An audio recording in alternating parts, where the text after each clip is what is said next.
You're the best person I've ever known, best friend I've never met.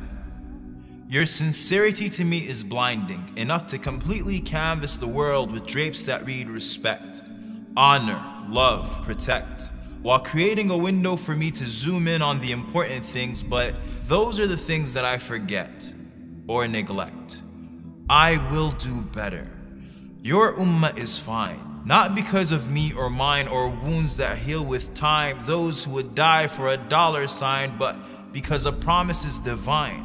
So when we feel like we're at our worst and our sadness would cause our hearts to burst, it feels like there are times when there are angels within our lines, or hovering over squares with chants of freedom in the air, and though tyrants may step on our necks, we smile, for history has always been on our side.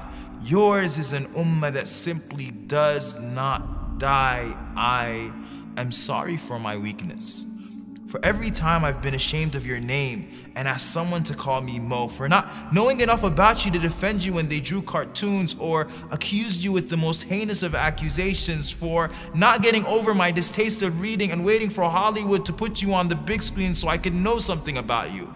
As if Steven Spielberg or Mel Gibson or Johnny Depp would somehow be able to recreate the twinkle in your eye or a beautiful bead of sweat as it scaffolds on your forehead, frantically fighting gravity, not wanting to fall off your body.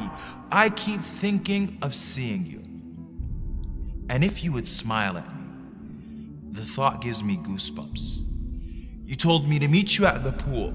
So on that day, I hope and pray that I will see you through the crowd, that no angels barricade me as I sprint at breakneck speed. I hope you recognize it's me. I will crowd the companions to get access to your vision. I will obey my thirst by quenching it from your hand. So until that day, I will pray. I will stand and I will pray as if my feet are holding the earth from splitting.